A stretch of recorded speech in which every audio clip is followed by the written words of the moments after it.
Hello, hello. I'm Danita Jones. My friends call me Civic Minded Jones. And today I have the pleasure of having my dear friend Njeri Njuhigu here. And she is a transformational grief coach, the founder of Live in Light and the 50C3 nonprofit, the Care Box Network. With a master's in spiritual psychology and over 20 years as a Hollywood writer and producer, Njeri blends storytelling, soul work, and lived experience to help others navigate loss and life transitions with grace. Through her heart centered coaching, masterclasses, and community support, she empowers grieving individuals, especially caregivers and high achieving women, to rise, heal, and reconnect with purpose and joy. Let's give a big welcome to Njeri Njuhigu. Thank you.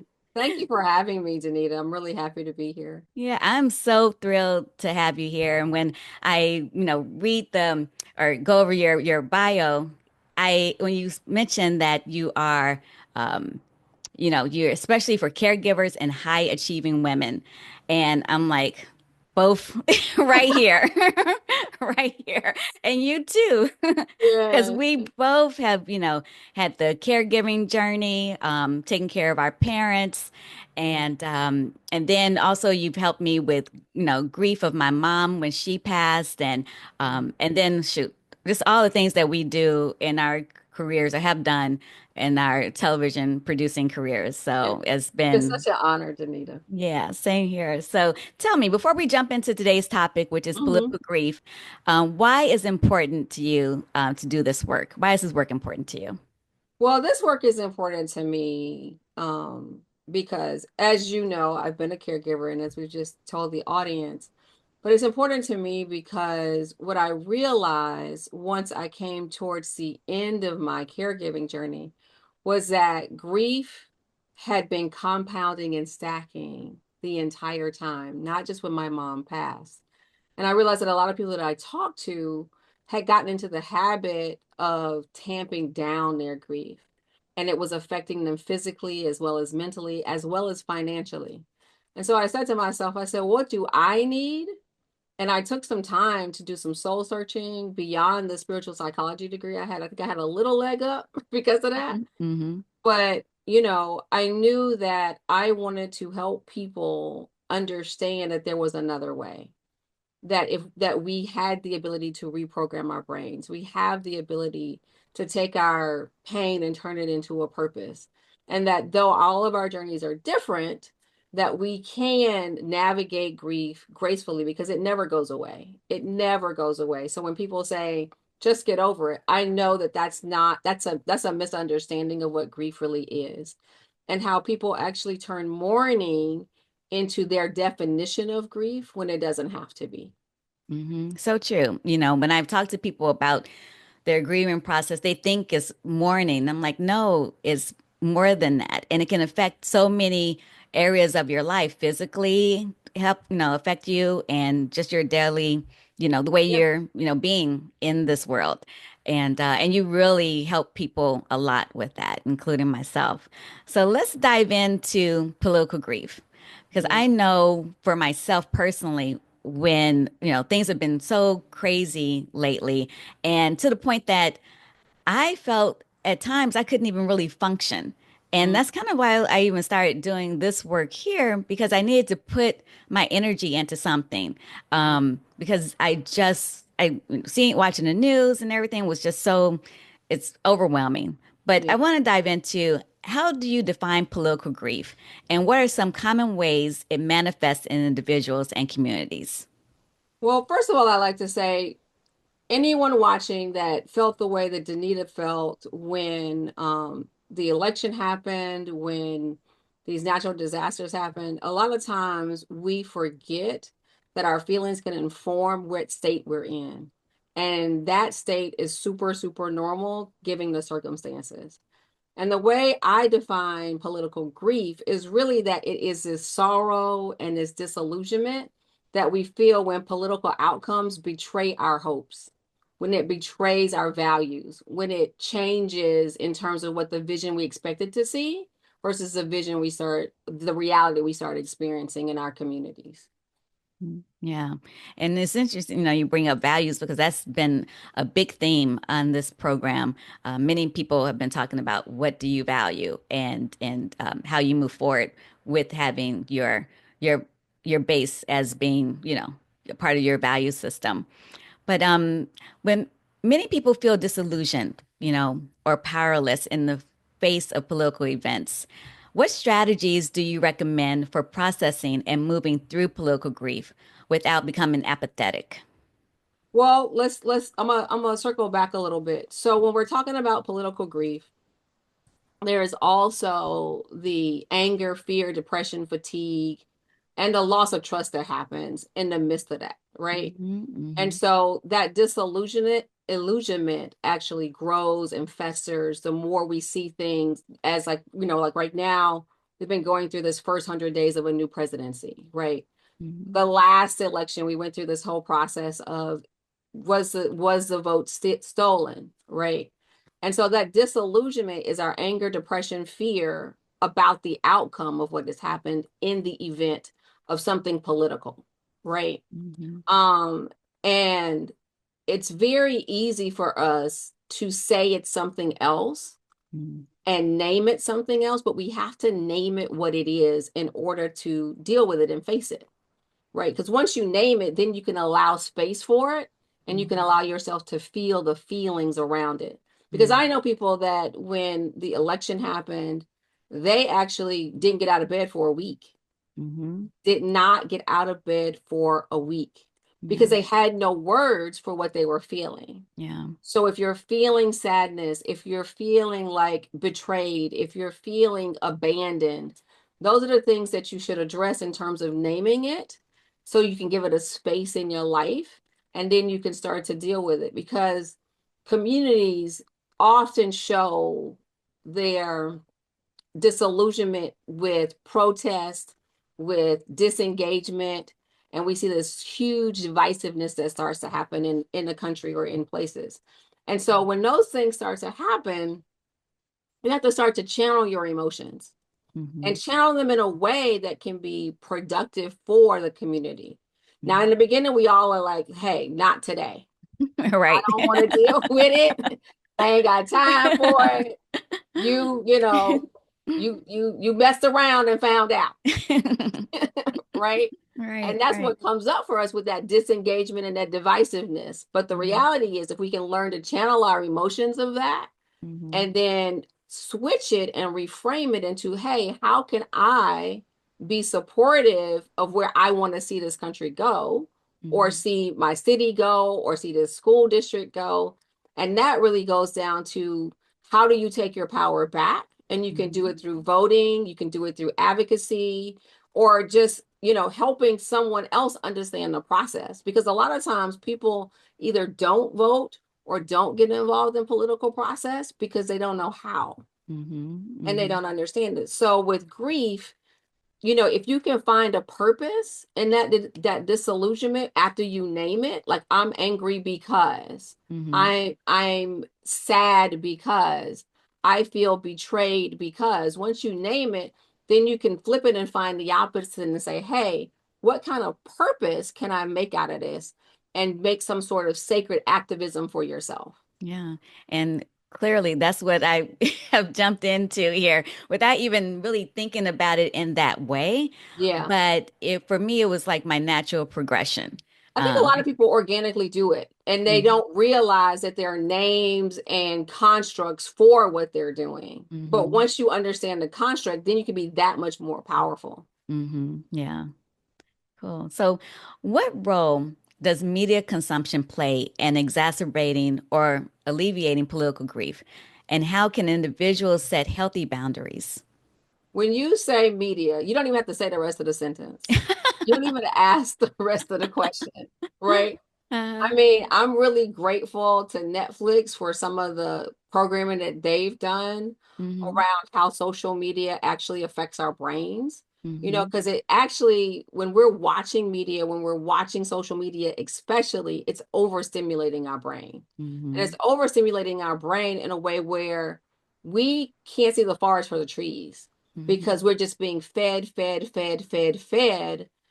different, propaganda, I will say, Mm-hmm. across the board. And so it starts to disrupt our nervous system. But keeping our fears in a loop, because if we can keep us fearful, if they can keep us, distracted, a lot of people say, they're using distraction to control your mind, Mm-hmm. then there is no room for activism. There is no room for dealing with the feelings because you're actually reminding yourself to stay in those feelings. Right. And that's what media does. Media keeps us in those feelings of sadness, anger, disillusionment. And so, what I like to say to people is, can you pick a social Sabbath? And what I mean by picking a social Sabbath is there a day of the week where you can turn off? Just turn off like you would on a Sunday. So Mm-hmm. on Sunday, there's no TV, there's no social media, there's the earth, there's a book, and there is communion with people that you love. Because, you know, we have to learn to set boundaries and take breaks, because if we don't, our brain will stay overstimulated and we'll be in fight or flight mode all the time, which in turn affects our body, Mm-hmm. physically affects our body, not just our mind but our physical body. People gain weight during this time, Mm-hmm. people have extra sex during this time, there are more babies born when there's this kind of upheaval, Mm-hmm. because that's the one thing people turn to in terms of trying to regulate their systems. Yeah. Um but I often, since this has started to happen more, Mm-hmm. as witnessed by what you're doing now, I offer to people conscious consumption. Mm-hmm.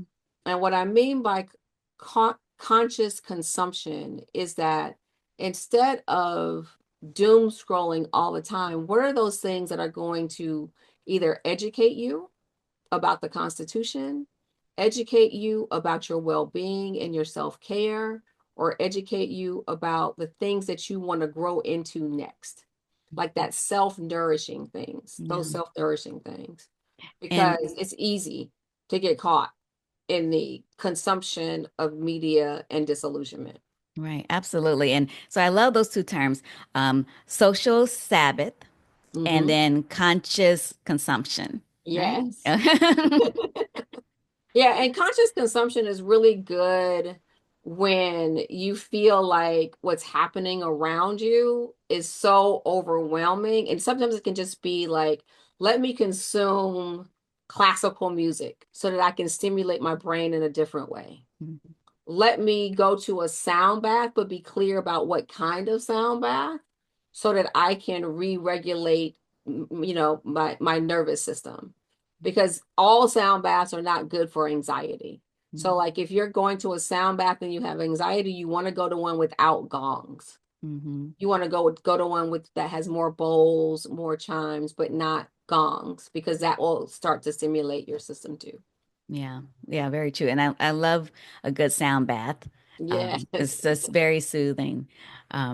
So, how does communal grief differ from individual grief? And what are some recent events that have triggered widespread communal grief in the U.S.?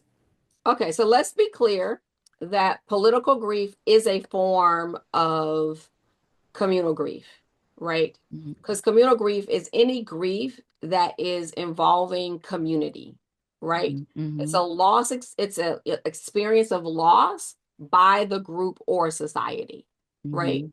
And so with that loss, what happens, what we see those in is we saw them in the pandemic. That's a communal grief. We Mhm. saw it in the airplanes going down. That's a communal grief. We saw it in the fires in LA, the Mhm. hurricanes that have happened, the tornadoes that just happened in the middle of the country. Mhm. Because And those hey, are, in the earthquake, the huge earthquake that just happened in Thailand. yes, and the huge Mhm. earthquake that just happened in Thailand. Exactly. Mhm. So those, George Floyd was a communal grief. Mhm. So like, or school shootings, or let me think about it, school shootings or like church shootings, right? Mhm. Those things are all communal griefs because they galvanize and affect the community and the society with which they're in. Mhm. But it creates a collective trauma that happens when we have these things, Mhm. happen and cause that kind of communal grief. And it really diminishes the public trust. in Mm-hmm. a way that makes us question our unity as a, as a community, as a state, as a city, Mm-hmm. as well as our safety. And that's what happens in communal grief. Gotcha. And what are some effective ways communities can come together to heal from collective trauma and loss? Because these are some really, we're both here for the fires, and that was That really was traumatic. It was so it traumatic. was so traumatic. And Mm-hmm. I laugh because I know how traumatic it was. Um, and the reality is, the fires on several levels because, you know, it was the worst set of fires in the country ever in history. Mm-hmm. So Yeah. let's be clear, there were lives lost, especially those, and a great deal of those were lives that were as a result of people that were disabled or handicapped and were not able to get out in time. Mm-hmm. Which, that's a whole different interview. Right. Yes. Um, but yes, and I visited through my nonprofit, the Care Box Network. I visited some of these places where the homes have burned down in Altadena. And Mm-hmm. what I would like to say is that I think in the beginning we have to acknowledge that when we experience a communal grief, much like the pandemic, much like the fires, the earthquakes, all of those things, let's acknowledge that it's not just as long as it is in the news cycle. Mm-hmm. Let's acknowledge that these communities have a long fight ahead of them, Yeah. The right? PCH is still shut down. The PCH is Here still we shut are. down. We're in March. The fire started at the beginning of January. Yes. So the second week in January. So yeah. And there are still people displaced from Mm-hmm. October when the hurricanes happened. Mm-hmm. And so these communities start to feel forgotten when they're not in the news cycle anymore. So Mm-hmm. what I offer is that let's try to stay engaged on a community level, because not only will you feel better if you weren't affected by it, Mm-hmm. you can start to feel better by helping the communities that are still affected and trying to find their way through. It gives you a purpose, right? So there's Mm-hmm. storytelling about these events. So if you're someone that lost a home, or you're someone that lost a pet during the process of the fires, or during, a shooting, or you lost a child in those situations, those things are very tragic. And sometimes the only way to process what we're feeling is to share the story so that other people understand that this was not something that was just on TV. Because we Mm-hmm. really and that's just going back to the media. We Yeah. consume so much media that we become desensitized. Mm-hmm. And in becoming desensitized, we often don't let our empathy come through or our Mm-hmm. compassion come through because we've been so desensitized. And so Mm-hmm. I offer to people, if you're experiencing a loss, if you're experiencing a grief, find a community where you can tell your story or share your story. Mm-hmm. There are public rituals that happen, where people go and they give honor in this place where the event happened, right? Where we have memorials and things like that. Vigils are really good in those situations if it's something that's been traumatic in terms of gun violence or something like that. Mm-hmm. Community art, Consuelo Flores does that, you Yeah. know. And I have her on here as well. Mm-hmm. And Discussing that. so, and that mutual aid, again, that mutual aid that we can offer to a community, even though it's not our community, because oftentimes people don't realize that they're grieving for the people they're watching, Mm-hmm. Mm-hmm. right? They Yeah. think that the people that are only grieving are the people that are directly affected by the fire, right? Yeah. Or directly affected by the earthquake. And the reality is, if you are someone with empathy and compassion, you can very well be affected by watching Mm-hmm. and viewing the events.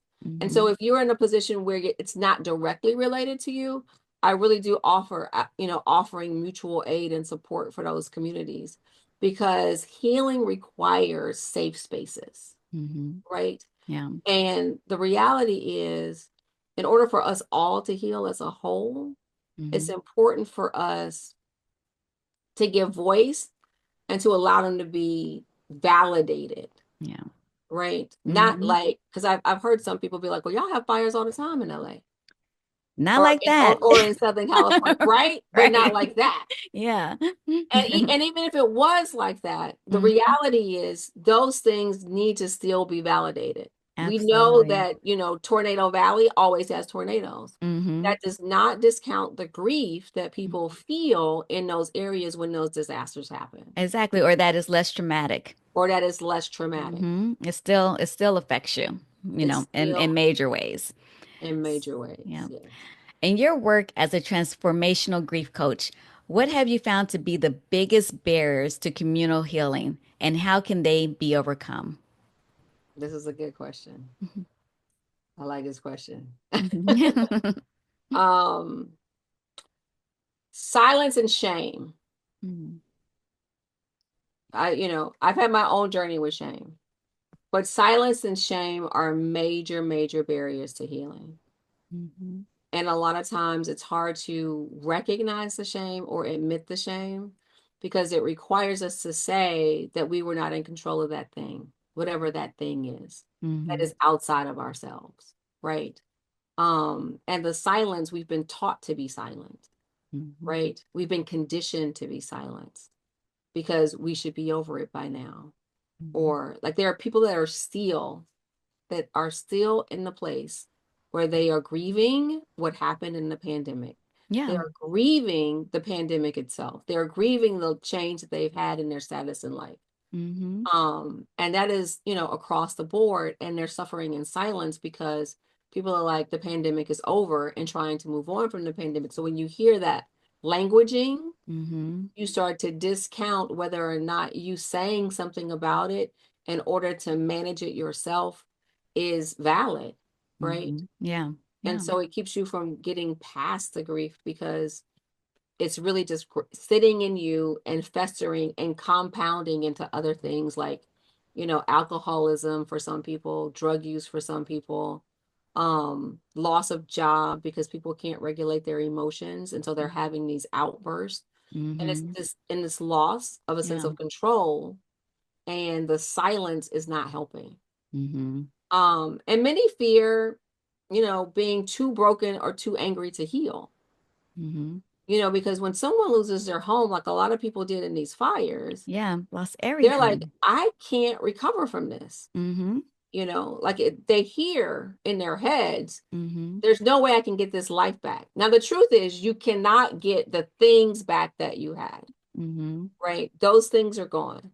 However, the memories, the ability to create honoring for the life you had, and to have those memories fuel you in what's going to be ahead is healthier than the fear and living in the fear of it being too broken or too bad.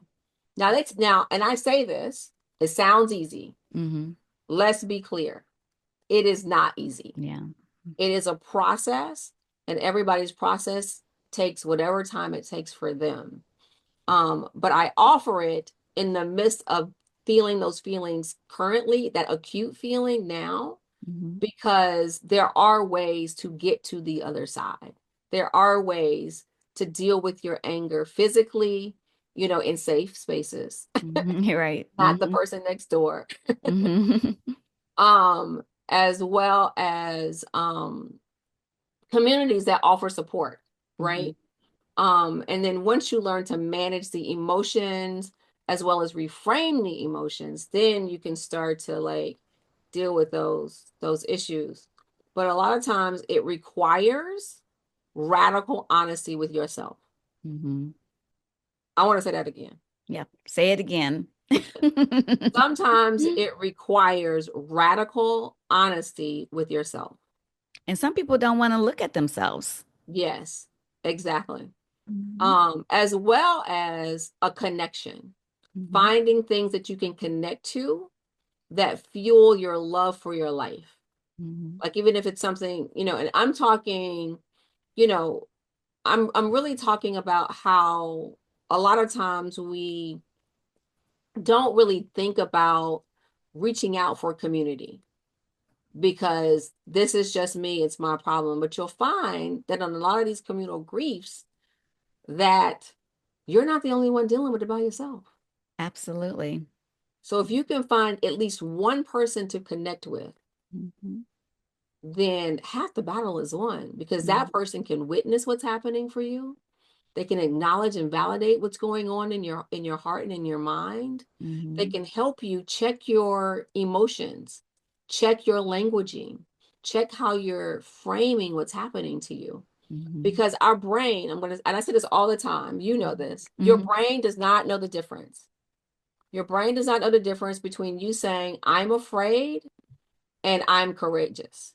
If Mm-hmm. you say, I'm afraid, you're going to be afraid, whether Mm-hmm. it's physical or imagined, right? Mm-hmm. Yeah. If you say to your brain, I am courageous, I'm brave, we're going to get through this. And I'm not saying toxic positivity, Mm-hmm. but these little steps where, okay, I know I'm angry.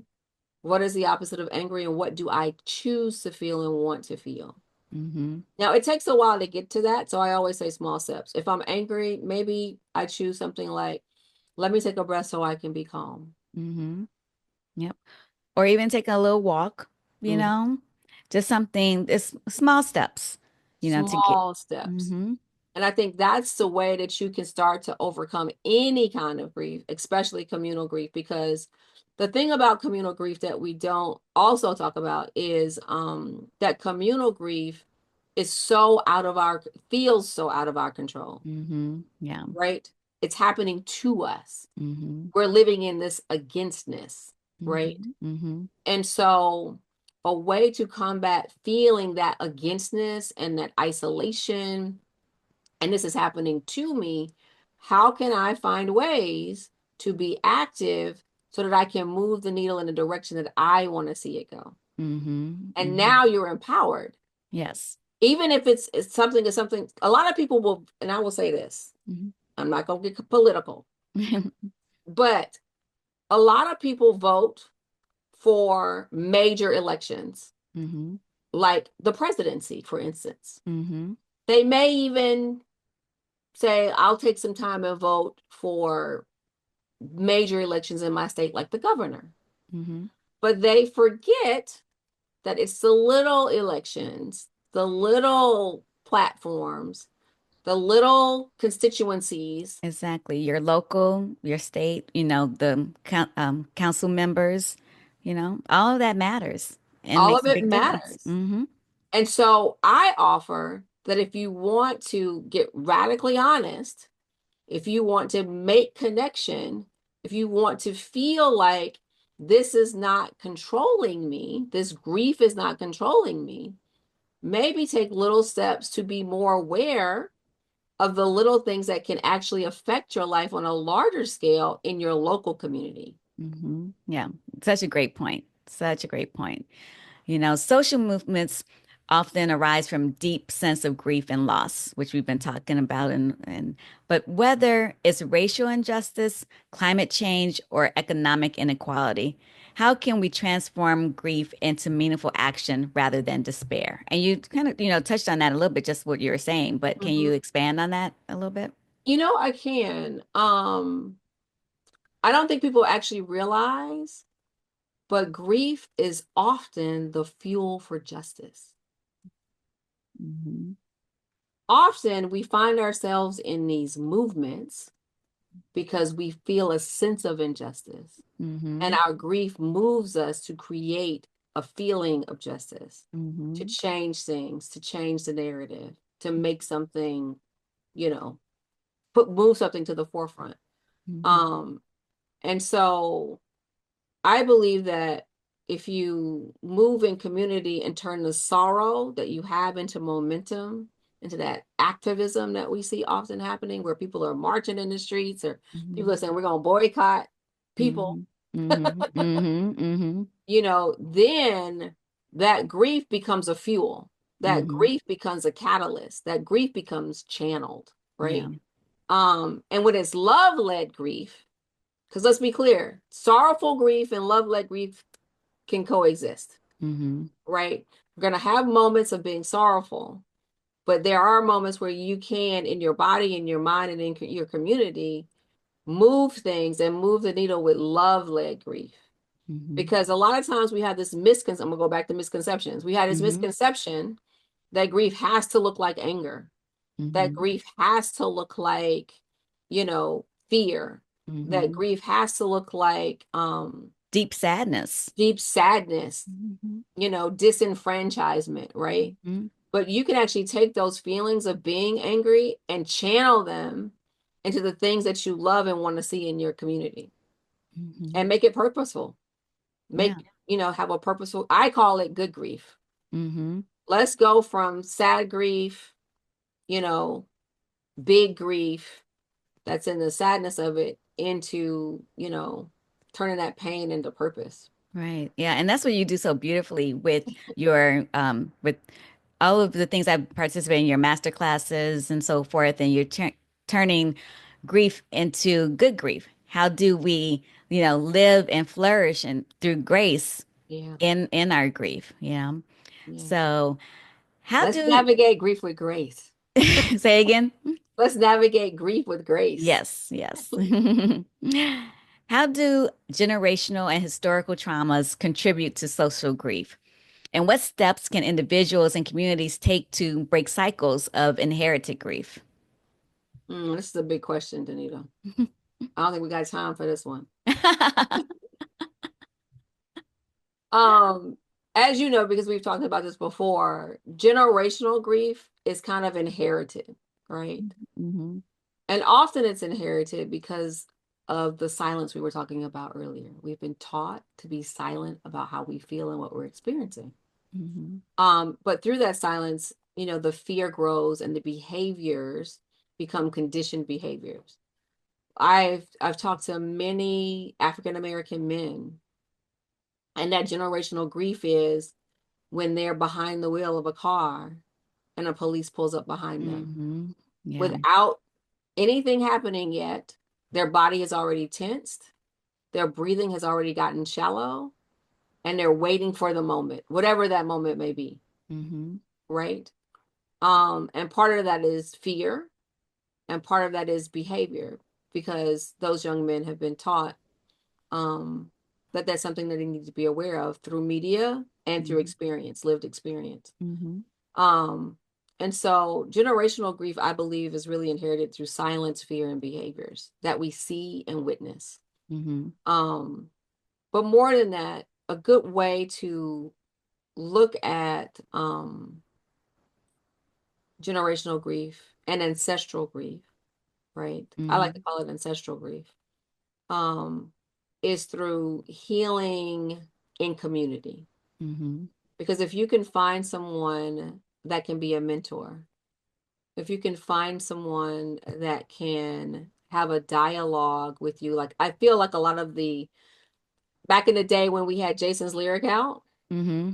right? Back Yeah. in that day, people were expressing themselves through spoken word, Hmm. right? Yeah. And we Hmm. still have spoken word and poetry today, but Right. it's not as in the mainstream as it was before, right? Yeah. So Jason's lyric, Love Jones. Mm-hmm.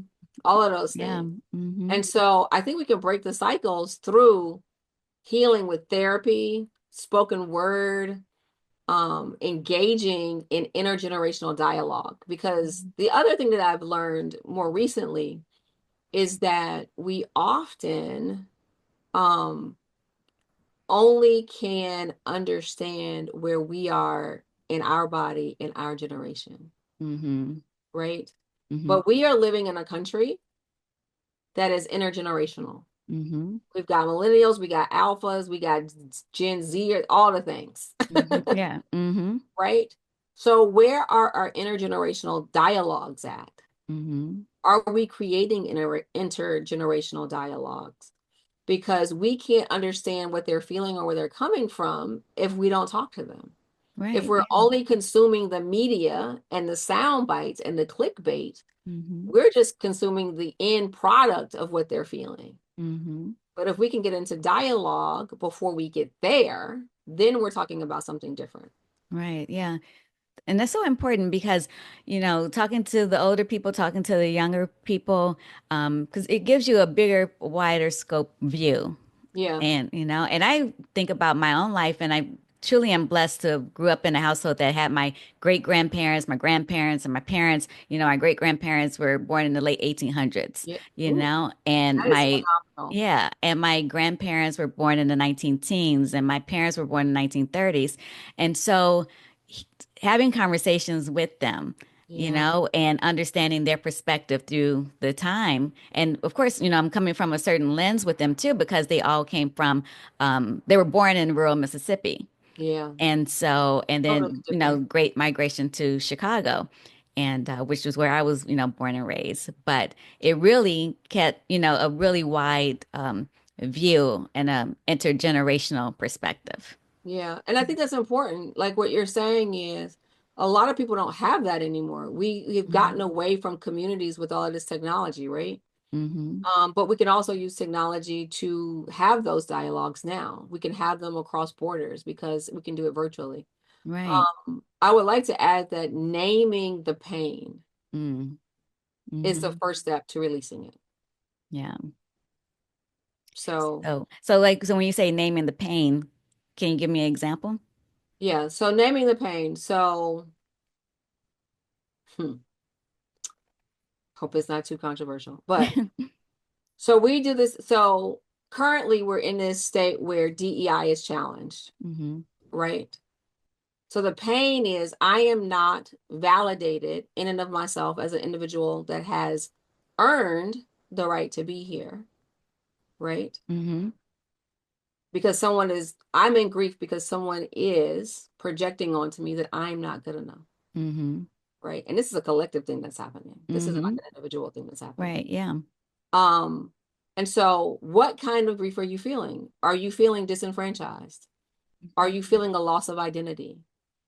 Are you feeling sadness over a loss of safety, right? Mm-hmm. A lot of communities, Latino communities, South American communities, um, immigrant communities are feeling a lot of disillusionment and sadness Mm-hmm. because of the political things that are happening, Right. right? Mm-hmm. And so, hey, we see this, Mm-hmm. this deportation, for instance, Mm-hmm.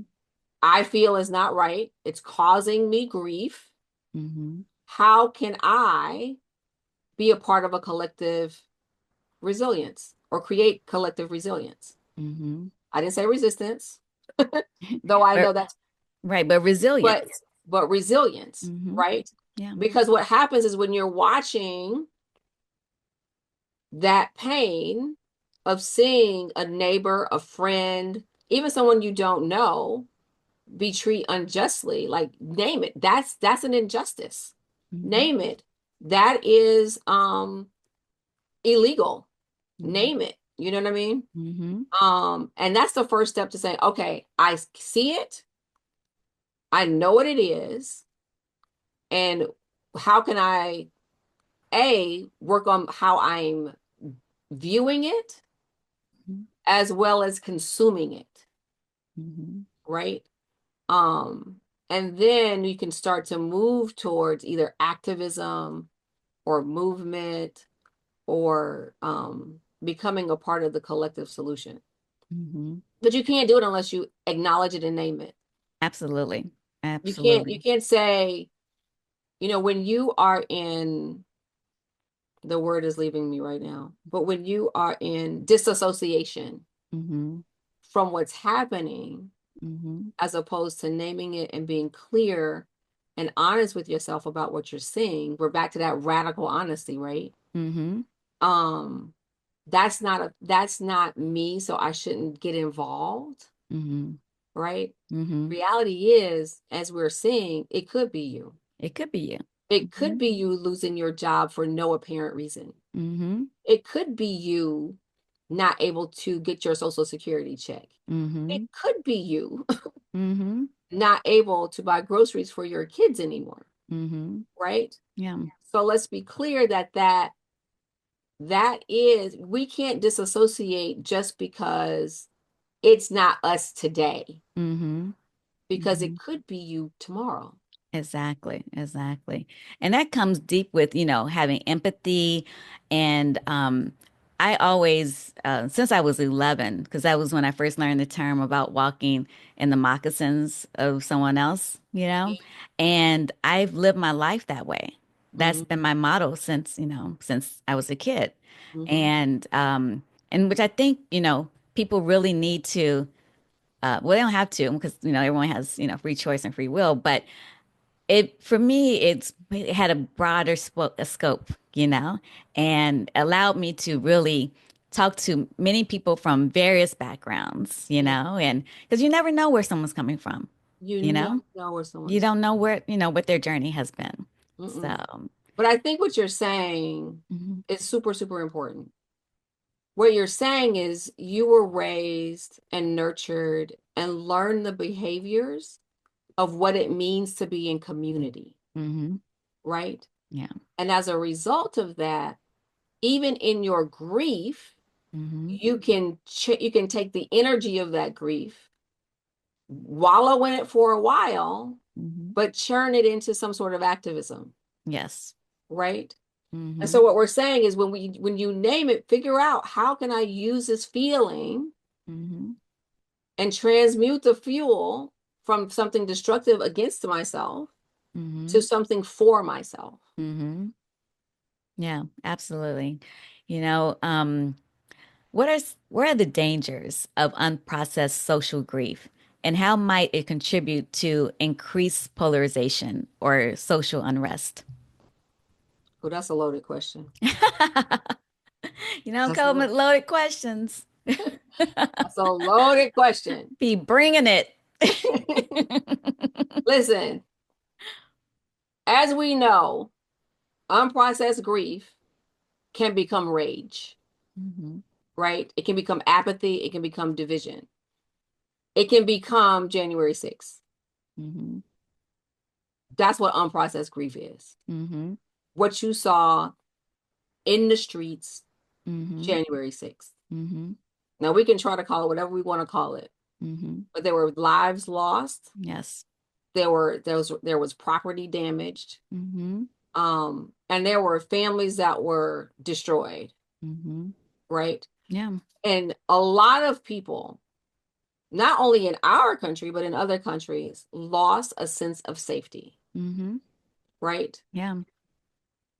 And when you think about those events, the Watts riots, right? Hmm. Hmm. That's what it becomes. Hmm. When Rodney King was beat in the streets, right? Hmm. Hmm. When the verdict came down, right? Hmm. Because what happens is in communities, when this rage and division I want to say ignites, what really happens is we move into this mob mentality, Yeah. Hmm. Yeah. right? Hmm. So if we want to talk about danger, the danger of the mob mentality, Hmm. right? Yeah. Because it fuels this thing of us against them. Hmm. It fuels this againstness. Hmm. It fuels this systemic breakdown. Hmm. I mean, and we're seeing the systemic breakdown right now, Yeah. right? Hmm. Um, so the only way to combat that is to create some level of empathy and some level of collective resilience. Hmm. Hmm. That's really the only way to combat it. Yeah. Because when people hear the event and the emotion attached to the event over and over on replay, all it's doing is fueling, and festering to a point where people are like, I got to get out of here. I got to do something. And they don't have a place where there's things to go, their feelings to go. Yeah. I offer to people, go get out in nature. Hmm. I offer to people, go buy a drum, play on the, like, because it's socially acceptable to play drums. Yes. So you can beat the drum as hard as you want, Right. Yeah. and it's going to be okay. Or join one of these gyms that has the boxing, you know, Hmm. like Tara Pickett has an organization, Gloves for Grief, Hmm. right? where people process their grief through physical activity. They do way more than that, but part of their original mission was to get the anger out, Mm-hmm. right? Mm-hmm. Gloves Yeah. for Grief has really done some phenomenal things for the community. Mm-hmm. And so and a lot of people think you have to only address your grief if it's personal and individual, Mm-hmm. right? Mm-hmm. The grief that is communal is just as potent, just as powerful, if not more powerful than the individual you feel losing someone you love, Right. because it is affecting your well-being. It's affecting your life. It's affecting your finances. Mm-hmm. That's, because that's the definition of political grief. Anything politically or socially entangling that affects what's happening in your life. Mm-hmm. Yeah. So, what advice do you have for those who feel overwhelmed by the state of the world, but still want to be engaged and make a difference? Hmm. What advice do I have? I don't like to tell people what to do, but I like to tell people what to do. I don't like to tell people what to do, but um, and a lot of people probably didn't see this movie, but the line in the movie replays in my head over and over again. It's the movie that Will Smith has with his son Jaden, and they're like out in space, and his son is a cadet and wants to be like his father, the great, warrior type guy. And as his son is in this space because they have a shipwreck, his dad is listening to his dad is injured, and his son is trying to get back to his injured dad.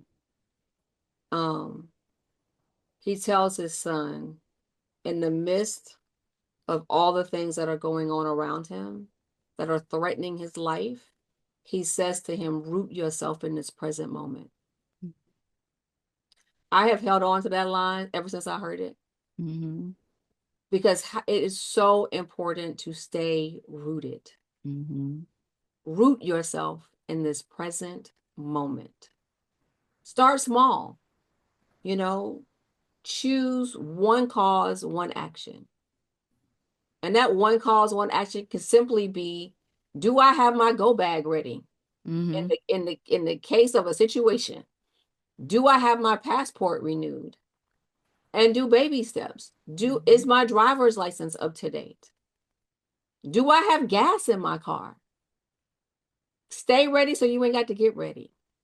Yeah, And it can absolutely. be as simple as that in your life, because that can relieve some of the pressure that the grief you're feeling is putting on you, Mm-hmm. Mm-hmm. because it gives you some level of control over what's happening, Mm-hmm. right? Because a lot of grief and a lot of guilt happens as a result of feeling out of control, Mm-hmm. right?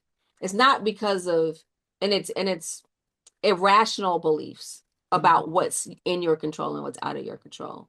So if you can manage to do the little things that are in your control, right? Now I feel a little sense of empowerment here today in the midst of my grief, Mm-hmm. right? I often ask people to practice joy. Mm-hmm. Yeah. Like, what are those little things that bring you joy, bring a smile to your face, piece of laughter to your heart? Is it Mm-hmm. watching a romantic movie? Mm-hmm. Is it reading a book? Is it walking barefoot? Is it running through the sprinklers like you were when you were 5? Mm-hmm. Or is it simply having a cup of coffee in the silence, listening to the birds outside, right? Yeah. Yeah. Let's practice joy. Mm-hmm. Um, Even watching pets, watching, dog and cat videos. yep, watching dog and cat videos.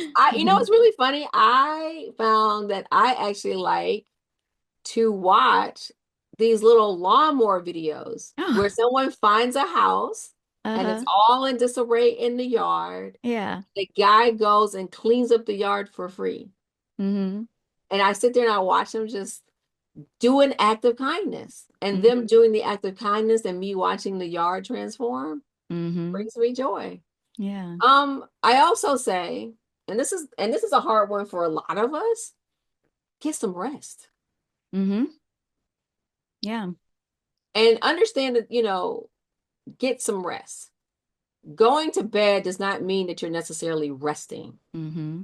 right? Yeah. Understand that rest is calming your nervous system.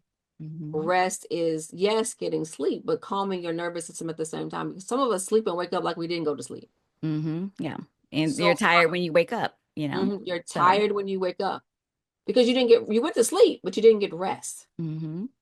Find a routine to get actual rest, and care for your body. Mm-hmm.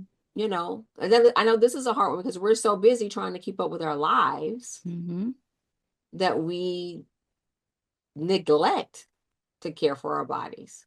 Yeah. It's just this go, go, go hamster wheel. Absolutely. Yeah, it really, Especially. it takes a toll on you mentally, physically, emotionally. Mm-hmm. So, because when people talk about self-care, I'm like, well, what does that really mean?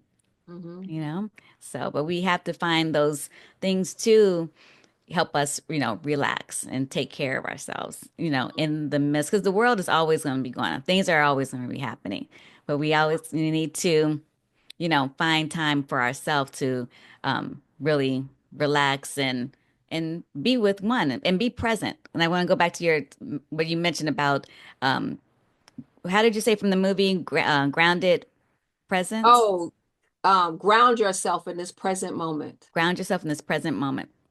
And it made me think about when you and I went to Peru last year. And I was in the midst of still grieving my mom, still having fertility grief and just everything. But when we were in Peru, and it's interesting how, the cobble, and we were in Cusco, but the pavement is really cobblestone. Yeah. And so every step you had to be really present when you're walking, or you will trip and fall. Mm-hmm. And that was my big epiphany coming out of that trip, Mm-hmm. because it made me be so present Yeah. with Root every yourself. single moment. And it was very freeing Mm-hmm. because after that experience, I just felt so centered Yeah. and not so affected by all the grief that I've been dealing with. Yeah. So, but so even if you take time to meditate, um, do some type of different meditation, actions that where you're just in the moment, it really can center you. Yeah.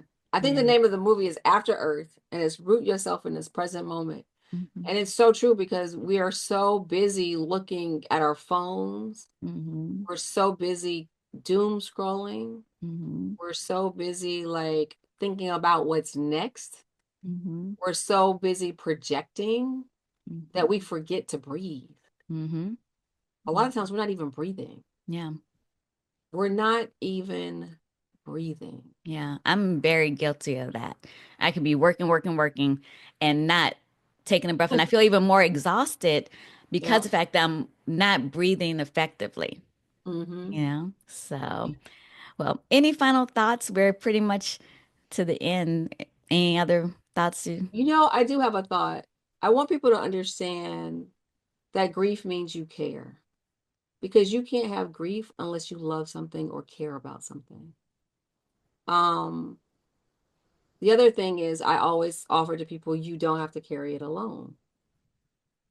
Grief is not meant to be carried alone, really. No man is an island, even though we like to be lone wolfers. Hmm. No man is really an island, but healing happens in community. So when we're talking about communal grief, the real healing happens in community. When I think about the fires, when I think about the earthquakes, when I think about the hurricanes, even when I think about the election in some ways, it galvanizes people to be together. It Hmm. galvanizes people to seek union in a way that can create change. And the only thing constant in life is It's change. change. Hmm. That is the only constant in life is change. Hmm.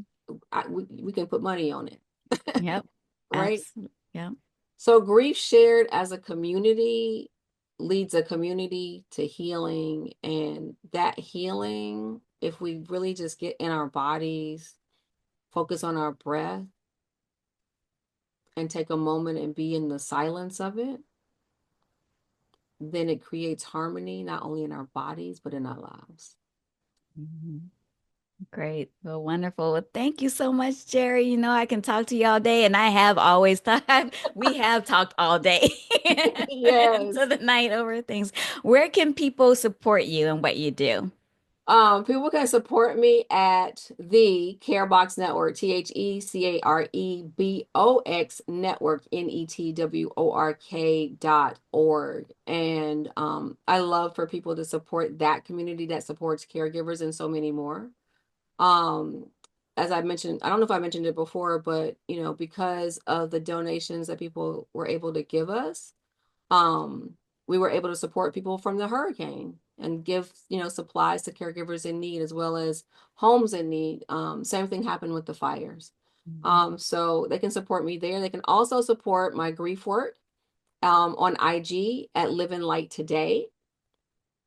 So that's live, Live, the letter N, Light, today, Today. Oh,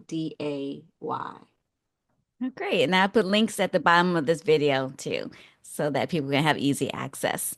Thank Again, you. thank you so much. As always, it's such a pleasure talking to you, and would love to do it again. Yes, we got to do it again.